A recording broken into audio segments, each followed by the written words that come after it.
দর্শক মানচিত্র নিয়মিত আয়োজন কথোপকথনের আমাদেরকে কয়েকটা আলোচনায় বলেছি না যে বিএনপি সরকারের কয়েকজন মন্ত্রীর উপরে ওবায়দুল কাদের এবং হাসান মাহমুদ বিএনপি আওয়ামী লীগ সরকারের বকবক মন্ত্রী যারা ছিলেন তাদের আসর পড়েছে। এই আসর বেশি পড়তে শুরু করেছে আরো কয়েকজনের মধ্যে, কিন্তু জামাতের কোন কোন এমপির মধ্যেও ওবায়দুল কাদের এবং হাসান মাহমুদের আসর আছে এইটা ভাবি নেই। দেখছি গত কয়েকদিন ধরে জামাতের লোকজন বেফাস কথা বলে, মানে তাদের জন্য তো বিরোধী দলে যাওয়াটাই সরকারি দলে যাওয়ার চেয়ে বড় কিছু, কারণ এই জায়গাটাও তো তাদের যেতে আগামী 50 বছর লাগার কথা যদি আওয়ামী লীগ ইলেকশনে থাকতো, আর যদি জাতীয় পার্টি ঠিকঠাক ভাবে ইলেকশন করতে পারতো। এই বিরোধী দলের গরমটাই ওনারা সহ্য করতে পারছেন কিনা। এই যে জামাতের আমির ডক্টর শফিকুর রহমান, উনি নানান টাইপের কাজ করে বসেন এবং বসার পরে আমরা শুনি যে ফেসবুক হ্যাক হয়েছে, টুইটার হ্যাক হয়েছে, একের পর এক আলোচনা জন্মই দিচ্ছে। একটা মানুষকে আপনি কখন নাস্তিক বলবেন আমাকে বলেন তো দেখি? নাস্তিক কে? নাস্তিকের সংজ্ঞা কি? আমি স্বঘোষিত নাস্তিক যদি হই, ঠিক আছে, আমি স্বঘোষিত, আমাকে আপনারা ধরলেন, কিন্তু ইসলামের দৃষ্টিতে সত্যিকার অর্থে কাউকে কি নাস্তিক আখ্যায়িত করা যায়? জায়েজ কিনা ওলামারা উত্তর দিবেন। কিন্তু আমরা সাধারণ অর্থে যদি বলি, আপনি যাকে ইচ্ছা তাকে চট করে আপনি নাস্তিক বলে দিলেন, এটা কি হয়? এবং কোন যুক্তি খাটে না যে এই যুক্তিতে এই জামাত ইসলামীর আমির হামজা, সে অনেক আগে থেকে সোশ্যাল মিডিয়ায় ভাইরাল, এবং তার কথাবার্তা নানান কিছু মাঝে মধ্যেই আপত্তি থাকে, বিতর্ক থাকে, সমালোচনা থাকে। ইকবাল হাসান মাহমুদ টুকু একজন সজ্জন রাজনীতিবিদ হিসেবে বাংলাদেশে পরিচিত। তার বিরুদ্ধে খুব বেশি কোনো এলিগেশনের কথা এখন পর্যন্ত, মানে অন্য, আমি নাম ধরে কাউকে ছোট করতে চাই না, বহু রাজনীতিবিদ আছেন কুখ্যাত সন্ত্রাসী, গডফাদার, টাকার কুমির, বুনিয়াদী বংশের মানুষ, সিরাজগঞ্জের জনপ্রিয় মানুষ, এবং ইকবাল হাসান মাহমুদ টুকু জাস্ট একটা সিম্পল কথা বলেছেন। সত্যিকার অর্থে তো ধর্মের ভিত্তিতে আমাদের বাংলাদেশ স্বাধীন হয়নি, ধর্মের ভিত্তিতে পাকিস্তান রচিত হয়েছিল, ধর্মের ভিত্তিতে বহু ঘটনা ঘটেছে, পাকিস্তান পন্থীরা বহু অঘটন ঘটিয়েছে। জামাতে ইসলামী বরঞ্চ ধর্মের ভিত্তিতে বাংলাদেশকে পাকিস্তানের পক্ষে রাখার পক্ষে ছিল। মুক্তিযুদ্ধের মধ্যে তো ধর্মের ব্যাপার ছিল না। মুক্তিযুদ্ধ একটি পুরোপুরি অসাম্প্রদায়িক একটি অনুষ্ঠান ছিল, এবং হাসান মাহমুদ টুকু সেই মুক্তিযুদ্ধের একজন সাহসী সৈনিক। সেই লোকটাকে পথে ঘাটে যেমনি ইচ্ছে নাস্তিক বানিয়ে দিচ্ছে, এই বিচার কি খোদা তাআলার আরশে যাবে না? আপনারা দেখেন যে জ্বালানি মন্ত্রী টুকুকে নাস্তিক ও ইসলাম বিদ্বেষী বললেন আমির হামজা। তার এই বক্তব্যের 1 মিনিট 46 সেকেন্ডের একটি ভিডিও সোশ্যাল মিডিয়ায় ছড়িয়ে পড়েছে। বিদ্যুৎ ও জ্বালানি মন্ত্রী ইকবাল হাসান মাহমুদ টুকুকে আপাদমস্তক নাস্তিক ও ইসলাম বিরোধী বলে আখ্যায়িত করেছেন কুষ্টিয়া 3 আসনের সংসদ সদস্য আমির হামজা।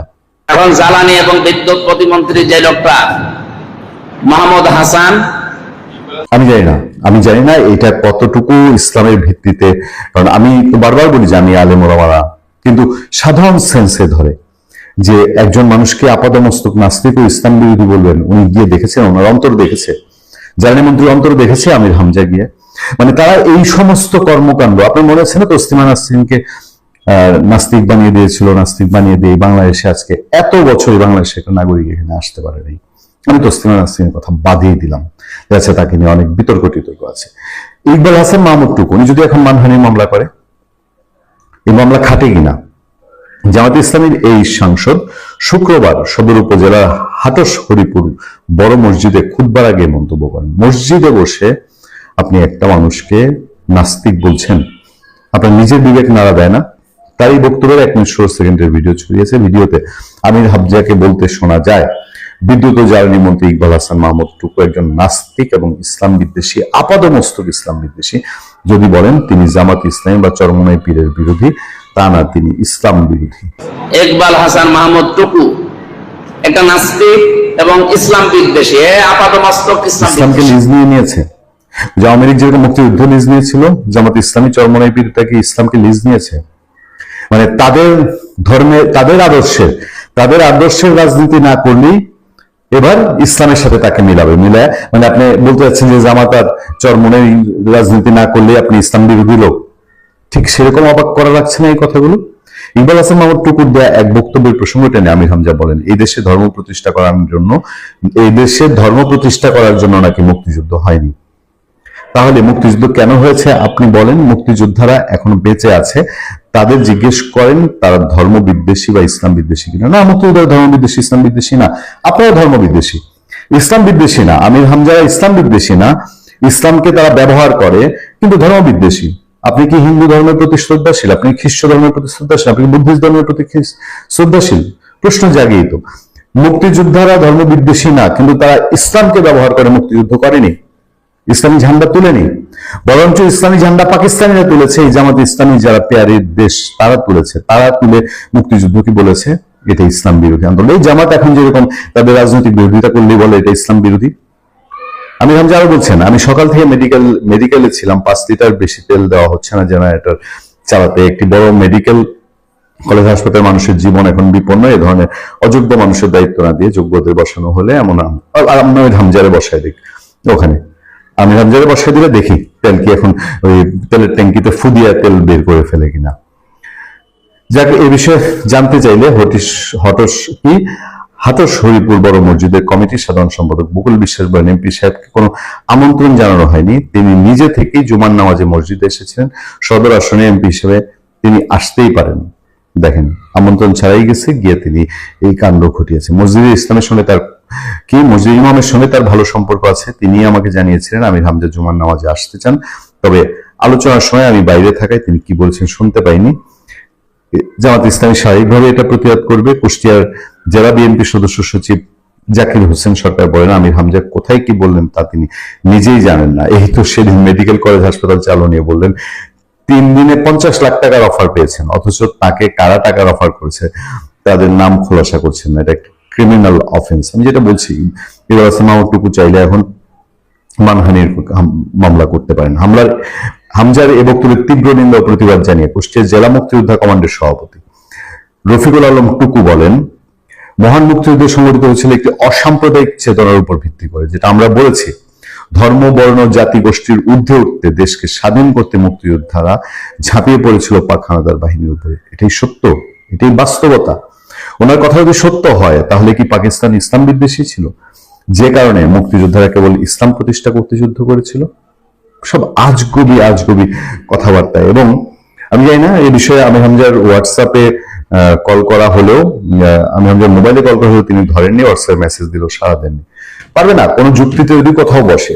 এই আমির হামজার যে একটা সোশ্যাল মিডিয়া ভাইরাল হুজুর, তো তারা ভাইরাল হুজুররা যুক্তিতে বসুক, আমার মতো একটা ক্ষুদ্র মানুষের সঙ্গে বসলে বুঝাতে পারবে মুক্তিযোদ্ধারা ইসলাম প্রতিষ্ঠার জন্য যুদ্ধ করেছিল। যাক, ইকবাল হাসান মাহমুদ টুকুকে আমির হামজা বলেছেন বলে আমির হামজার প্রচার ভালো হয়েছে। কিন্তু সত্য হচ্ছে এই যে দিনকে দিন আমাদের সামনে পরিষ্কার হচ্ছে যে আমাদের ইসলামকে আর কত জঘন্যভাবে ব্যবহার করা হবে। আমরা 2001 সালের দিকে দেখেছিলাম নাকি 2008-এ বিএনপি একটা পোস্টার করেছিল, সেখানে লেখা ছিল জিয়াউর রহমান প্রথম প্রেসিডেন্ট। আমরা তো এখন যার হাত আছে হাত ধরতে পারবেন, লাঠি ধরতে পারবেন, এমনকি বন্দুকের বিরুদ্ধে আপনি। কিন্তু আমরা যদি জিজ্ঞেস করি যে প্রেসিডেন্ট হলে তো তার একটা মন্ত্রিসভা থাকে, তাহলে তার মন্ত্রিসভাটা কি, তখন তারা নীরব হয়ে যায়। যাই হোক, সেটা অন্য বিষয়। এই বিতর্ক থাকবে। এই বিতর্ক যতদিন বাংলাদেশে মুক্তিযুদ্ধের পক্ষ থাকবে, ততদিন এই মুক্তিযুদ্ধ বিরোধীরা এই কথাগুলো বলে যাবে। মুক্তিযুদ্ধের পক্ষের মানুষের কি বলবো, সেটা বললে তো উপর দিকে থুতু দিয়ে নিজের গায়ে পড়ে। মুক্তিযুদ্ধের পক্ষের মানুষ যখন ক্ষমতায় থাকে, তাদের একটু ছাড় দেওয়ার কারণে আজকে স্বাধীনতার বিরোধীরা এই আস্কারা পায়। যদি ছাড় না দিত তাহলে এই আস্কারাটা পেত না। যাই হোক, আর ওই যে আরেকটা মেয়ের কথা বললেন যে তুরবি নামের মেয়েটা ফুল দিতে গিয়েছিল শেখ হাসিনার পক্ষে, কেউ বলেছে সে তো আওয়ামী লীগের কেউ না। ঠিক আছে, আওয়ামী লীগের কেউ না, আমরা তো আর বলি নাই তিনি আওয়ামী লীগের। আমিও তো আওয়ামী লীগের কেউ না। আমরা কে সুরভি কি বলেছে উনি আওয়ামী লীগের? তো শেখ হাসিনার পক্ষ থেকে যদি কেউ ফুল দিতে যায়, তাহলে তো আপনাদের অ্যাকসেপ্ট না করার তো কোনো কারণ দেখি না। এই দুঃসময়ে সুরভির মতো একটা মেয়ে, তিনি যে এই যে স্মৃতিসৌধে যান ফুল দিতে, 32 নম্বরে যান, এটাই বা কম কিসে এই দুঃসময়ে? আমরা তো বহু ভাতাপ্রাপ্ত, খেতাবপ্রাপ্ত মুক্তিযোদ্ধাদের চিনি, তাদের ফেসবুক আইডি নাই। বঙ্গবন্ধুর ছবি, শেখ হাসিনার ছবি যেগুলো ছিল এক সময়, যেগুলো তারা নিয়ে খুব প্রাউড ফিল করতেন, সেগুলো তাদের ফেসবুক প্রোফাইল থেকে সরিয়ে নিয়ে গেছে। তাও আমরা জানি। আমরা এও জানি যে যারা ক্ষমতাভোগী সবচেয়ে বেশি লুটপাট করেছে তারাও কিন্তু তাদের ফেসবুক এখন আর খুঁজে পাওয়া যায় না। আগে একটা সেলফি লিকও ছিল, তাদের আর খুঁজে হার কিনতে পাওয়া যায় না। তাদের কেন পাওয়া যাবে? যাদের ধরে সেলফি উঠাতো তাদেরকে তো আমরা খুঁজে পাই না। সেই মুহূর্তে এই মিষ্টি সুভাষ নামের মেয়ে, তার অরিজিনাল নাম এটা কিনা জানি না, সে যে নামেই হোক, তিনি যে এটা যাচ্ছেন তারা আওয়ামী লীগের কেউ না, এটা বলে তারা কি কি আমাদের মেসেজ দিতে চায়? কি মেসেজ দিতে চায়? কত কিছুই মনে হবে এখন। এখন যদি শেখ হাসিনাও বাংলাদেশে আছে বলে ফেলতে পারে যে গোয়েন্দা বিভাগের লোক, কত কথাই মনে হইতে পারে। মানে তাহাকে, অর্থাৎ কাদম্বিনীকে মরিয়া প্রমাণ করিতে হইবে সে মরিয়া আছে। মানে প্রথমে সে কোন রকম বেঁচে থাকবে, বেঁচে থাকলে বলবে যে এতটাই নেই, তারপর তাকে আত্মহত্যা করিয়া প্রমাণ করিতে হবে রবীন্দ্রনাথের সে কাদম্বিনীর মতো মরিয়া প্রমাণ করিতে হবে না? কয়দিন পর তো আমাদেরও বলবো, আমরাও কেউ না, আমাদেরও তো বলে ফেলতে পারে। আপনাকে বলবো কিনা জানি না, আমাকেও বলতে পারে যে আমিও তো আওয়ামী লীগের কেউ না, আমিও সরকারের পক্ষের লোক, গোয়েন্দা সংস্থার লোক, অন্য দেশের লোক। এই সে কত রকম ট্যাগের তোর অভাব নাই। কিন্তু মুরতে কিন্তু কোলায় না ফেসবুকে একটা পোস্ট দিতে। আমরা দেখেছি যারা আগে আওয়ামী লীগের আত্মীয় লিখছিল, যারা বাবা রে বাবা, আওয়ামী লীগের যারা আত্মীয় ছিল, আওয়ামী লীগের আত্মীয় যে কামলা ছিল, তাদের ভয়ে রাস্তায় চলা যায় নাই, তাদের দাপটের দেশে থাকা যায় নাই। এখন ওই আত্মীয় নাই, কামলাও নাই, কামলার যে উস্তাদ ছিল তারাও কেউ নাই। কিন্তু এখন পক্ষে বলতে গেলেও দোষ, সেই জন্য মিষ্টি সুভাষের দোষ হয়েছে। আচ্ছা ধরে নিলাম সে গোয়েন্দা সংস্থার লোক, ধরে নিলাম, এখন তো প্রমাণ হয় নাই। ততক্ষণ আপনি থাকেন, আপনি পরে বললেন সবকিছু আপনারা যদি আগে বুঝেন তাহলে তো সমস্যা। যে বাংলাদেশে মৌলবাদীদের চিহ্ন 4টি, এটা কমিউনিস্ট পার্টিরা বলে না, ওই সিংহবা আমরা তো বলবেই না। এটা ঘন ঘন এটা বেশি বেশি উদ্ধৃতি দেয় না, কারণ দিলে তো তাদের মুখোশ খুলে যায়। তিনি বলেছিলেন মৌলবাদের, বাংলাদেশের মৌলবাদের চারটা স্তম্ভ: শেখ মুজিবের বিরোধিতা করা, ভারতের বিরোধিতা করা, আওয়ামী লীগের বিরোধিতা করা, আর হচ্ছে নারী বিদ্বেষ। এগুলো তাদের থাকতে হবে। এটা হলো 4টা স্তম্ভ। এমনকি খুব সম্ভবত হায়দার আকবর খান রনু, কমরেড, আমার খুব প্রিয় মানুষ, পছন্দের মানুষ, যাকে আমি আইডল মনে করি, তার সন্তানের ওই কথাগুলো এখন আর বলতে লজ্জা পায়। বললে তো ধরা খেয়ে যায়, তারাও তো ধরা খেয়ে যায়। এই সিংকুপাম বর্তমানে উদ্দেশ্যে এখন টোটালি 90-80 থেকে, আমি আজকে পড়ে দিয়েছি, 80 থেকে 90% এটা সিংকুপামদের দখলে চলে গেছে। সিংকুপাম কারা? ওই যে দৃক শহীদুল, এই বদমাইশ, কে আনু মোহাম্মদ, কমরেড আনু মোহাম্মদ, কে ফ্রড মাজাহার, তাদের দখলে চলে গেছে। সিংকুপামের 3 কাম, ওই যে কমরেড, শ্রদ্ধেয় কমরেড হায়দার আকবর খান রনু যেটা বলেছেন যে মৌলবাদীদের 4টা চিহ্ন, তেমনি এইখানে সিংকুপামদের 3টা চিহ্ন পাবেন। এটা আমি আবিষ্কার করেছি, বারবার বলি, আমি, কেউ বলে না। এই যে কায়ুম নাকি ফাইউম, ঘাওড়া কায়ুম, আর হলো যে জামশেদ জানোয়ার নাকি আনোয়ার নাকি কি নাম, এই বদমাইশ এই বাংলাদেশের প্রগ্রেসিভ রাজনীতির বুকে ছুরি মেরেছে। শুনেন, বাংলাদেশে আমি দেখছি আমার আরেকটা চরিত্র, 3টা চরিত্র শুনেন। তাকে ভারত, আওয়ামী লীগ, শেখ মুজিবের বিরোধিতা করতে হবে। এটা হলো সিংকুপামের 3 কাম। বঙ্গবন্ধু বিরোধিতা করতে হবে। মানববন্ধন করতেছি আমরা, নারীদের মানে শাহবাগে আমরা মানববন্ধন করতেছি, কোথায় যেন কোন নারী নির্যাতন হয়েছে তার বিরুদ্ধে। বিষয় হলো বাংলাদেশে কোন এক জেলায় নাকি উপজেলায়, এই মুহূর্তে মনে নাই, ওই কোন এক নারীর অন্যায়ের প্রতিবাদে, ধর্ষণ নাকি কি এর জন্য প্রতিবাদে মামলা নেন, এরকম প্রতিবাদ করতেছি। তার মধ্যে এসে সিংহভাঙরা কি বললো জানেন? নরেন্দ্র মোদী কোষায়। আচ্ছা ভাই, বাংলাদেশের মনে করেন জামালপুর, রাজশাহী বা কুমিল্লার কোন নারীর নিহত হয়েছে বা ধর্ষণ হয়েছে বা বিচার হয়েছে তার প্রতি, আমরা তার ওখানে নরেন্দ্র মোদী কোষায় বলতে হবে কেন? আরে ভাই, শেখ হাসিনা পর্যন্ত যদি থাকতি, একটা কথা ছিল যে শেখ হাসিনা সরকার আছে, সরকার, ওর মধ্যে এসে বলতেছে নরেন্দ্র মোদী কোষায়। আমি তখন যারা আয়োজক, এমন বেটি কি গুলো সিংকুমাম, তাও আবার হিন্দু, নামটা বললাম না, বুঝে নিয়েন, তাও আবার হিন্দু, বল নরেন্দ্র মোদী কষায়। আচ্ছা, নরেন্দ্র মোদী কষায় বলতে হবে কেন? ফিলিস্তিনি নিয়ে আলোচনা হইতেছে, ফিলিস্তিনি নিয়ে মানববন্ধন হচ্ছে শাহবাগে। ওমা, সেইখানেও বলতেছে, এটা 5-7 বছর আগের কথা, 10 বছর আগের কথা বলতেছি, সেখানে কেউ চিৎকার দেয়, কয় যে নরেন্দ্র মোদী কষাই। আচ্ছা, ফিলিস্তিনে মারামারি হইতেছে আজ থেকে 10 বছর আগে, সেটার মধ্যে নরেন্দ্র মোদী কষাই। মানে এরকম খাছিল হিন্দু, কিন্তু তারা আবার এই কমরেড গুলো, এরাই হচ্ছে চিঙ্কুবাম। এরা দেখবেন ভারত, হিন্দু, আওয়ামী লীগ, শেখ হাসিনা, 72 সংবিধান, মুক্তিযুদ্ধ, কোনো না কোনো ভাবে এরা বিকৃত করবে। এরা হচ্ছে এরা জামাতের চাইতে জঘন্য। জামশেদ তপনেরা, এই কাফিরা, এই কমরেড কাফিরা, এরা শুধু বাংলাদেশের সমাজতান্ত্রিক আন্দোলনের পিছনেই ছুরি মারে নাই, এরা বাংলাদেশের মুক্তিযুদ্ধের বুকে আপনার 72 সংবিধানের বুকে এরা ছুরি মারতেছে। অথচ এরাও কিন্তু আবার জয় বাংলা স্লোগান দিয়েছে, এই যে শাহবাগের আন্দোলন সভায়। এরা দেখবেন সবসময় না, যেখানে দেখিবে মধু সেখানে দৌড়ে যায়। এরা গ্লাস ব্যাংকে 6 আনা জরিমানা দিতে চায়। এরা মনে করে শেখ হাসিনার তারা কত কিছু পেয়ে গেছি, দিছে নাকি? এই যে লরিটি দিছে নাকি? ওই যে কি ডিপ স্টেটে যা দিছিল তাই। ওই যে সব শিবিরদের চাইনা নিয়ে গেছে, একটা কমিউনিস্ট পার্টির লোক নিয়ে গেছে, একটা সিংকুবাম নিয়ে, যারা এগুলো মানে গায়ে মারে না, আপনি মরো। এদের কথা হলো কি, আমার নাক কাটছি তাতে কি, ফজলু ভাইয়ের তার ফরিদের তো চাইতে দিলাম। তাদের পয়েন্ট হলো নিজের নাক কাটে দরকার হয় তারা অন্যের যাত্রা ভঙ্গ করবে, এই হচ্ছে সিংকুবাম। সিংকুবামেরা লজ্জায় ওইখানে যাইতে পারে না জামাতে ডাইরেক্ট, কিন্তু দেখবেন আগামী তারা সব জামাতে চলে যাবে। আপনি নিশ্চিত থাকেন, আওয়ামী লীগ যখন রিটার্ন করবে বাংলাদেশে, এই সকল সিংকুবাম তখন নাম পাল্টাবে। নাম পাল্টায় হয় জামাতে যোগ দেবে সরাসরি, আর না অন্য একটা ফন্ট তারা খুলবে। বাংলাদেশের কক্সবাজারের রামু সেনানিবাসী কি হতে যাচ্ছে মার্কিন ঘাঁটি? হঠাৎ এমন প্রশ্ন কেন উঠছে? এরপর আরো টেনশন আছে।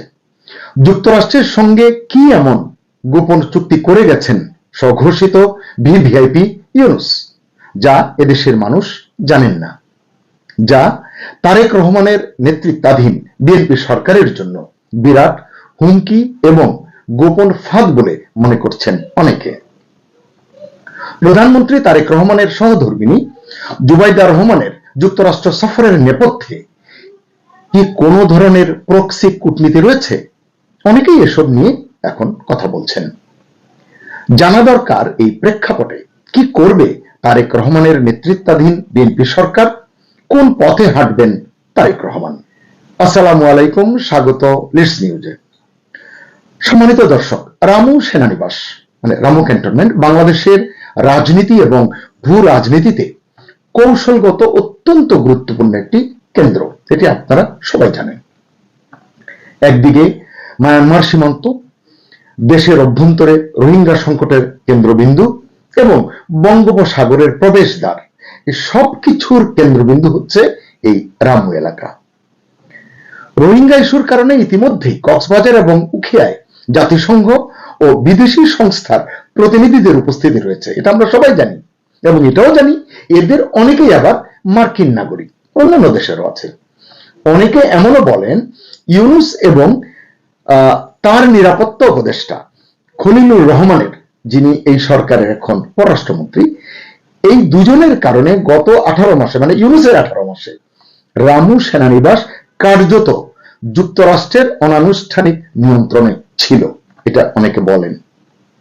কারণ বাংলাদেশের সংশ্লিষ্ট কর্তৃপক্ষকে অবহিত না করে, অর্থাৎ বুঝতে পারি সামরিক কর্তৃপক্ষকে অবহিত না করে রামু সেনানিবাসে অবাধ মার্কিন সামরিক কার্যকলাপের অনুমতি দেওয়ার অভিযোগ রয়েছে খলিলের বিরুদ্ধে।